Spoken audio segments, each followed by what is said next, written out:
Ang kaligtasan po ba ay nawawala sa isang tao? Ang kaligtasan ba ay Nawawala po. nawawala? Opo.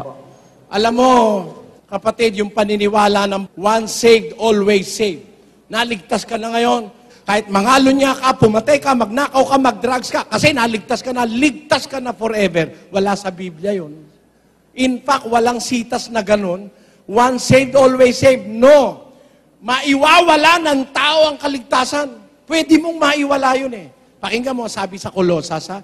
Colosas 1:13. Na siyang nagligtas sa atin sa kapangyarihan ng kadiliman. Ligtas na ito, mga taga-Colosas.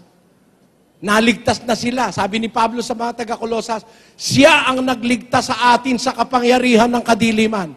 Ligtas na sila, hindi pa. Past tense na yun eh. Nagligtas sa atin. Who saved us from the power of darkness. Ligtas na sila, no? Mawawala pa ba yung kaligtasan nila?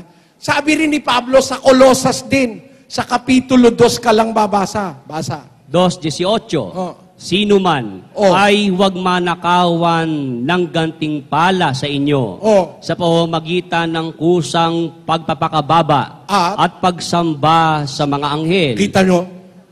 Yun palang kaligtasan na natamo ng taga-Colosas, maaaring manakaw. Pag nagkusa kang magpakababat, sumamba ka sa anghel. Alam nyo, pag sumamba ka sa anghel, mawawala yung gantimpala, mananakaw sa'yo, maaalis. Bakit? Kausapin natin mismo ang anghel. Apokalipsis 22:8. At akong si Juan. Ako ang nakarinig at nakakita ng mga bagay na ito. At nang aking marinig at makita ay nagpatira pa ako upang sumamba sa harapan ng anghel na nagpakita sa akin ng mga bagay na ito. At sinabi niya sa akin, ingatan mong huwag gawin iyan. Bakit? Ako'y kapwa mo alipin at ng iyong mga kapatid na mga propeta at ng mga tumutupad ng mga salita ng aklat na ito. Sumamba ka sa Diyos. Ano sabi nung anghel mismo? Yung nagpakita kay San Juan ng mga mangyayari sa hinaharap, nung makita ko yung mga bagay, nagpatira pa ako sa harapan ng anghel na nagpakita sa akin ng bagay na ito. Pero ang sabi nung anghel, huwag mong gawin yan. Ako rin ay kapwa mo alipin. At ng iyong mga kapatid na tumutupad ng salita ng aklat na ito, sumamba ka sa Diyos. So, bawal pala sa Kristiyano sumamba sa anghel. Bawal sumamba sa anghel. Ayaw ng Diyos sumamba ka sa anghel. Kaya, pag sumamba ka sa anghel, mawawala ang gantimpala mo. Ligtas ka na sana, forfeited pa. Anong katunayan? Basa. Mag-ingat kayo sa inyong sarili upang huwag ninyong iwala ang mga bagay na aming pinagpagalan. Kita nyo?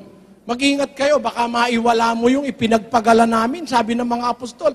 Ano ba yung kanilang pinagpagalan, pinagpaguran, pinamuhunanan ng buhay? Yung aral, maiwawala mo yun. Yung kaligtasan, maiwawala mo yun. Si Judas, tinawag ni Kristo yun. Apostol yun. Nagmimilagro yun. Pero napahamak pa. Si Solomon, nagpakita sa kanya ang anghel ng Diyos 2 beses. Siya ay pinahiran ng langis. Naging pinakamatalinong tao si Solomon. Pero alam mo ba ang sabi ng Diyos kay Solomon?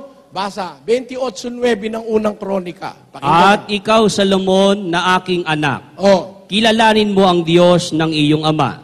At paglingkuran mo siya ng sakdal na puso at ng kusang pag-iisip. Sapagkat sinasaliksik ng Panginoon ang lahat na puso at naaalaman ang lahat na akala ng pag-iisip. Kung iyong hanapin siya, ay masusumpungan siya sa iyo. Ngunit kung pabayaan mo siya, kanyang itatakwil ka magpakailanman. Nawawala o hindi? Pag pinabayaan mo, tatakwil ka niya. Kahit sinabi mo pang nasa iyo na si Kristo, I have received the Lord Jesus Christ in my heart.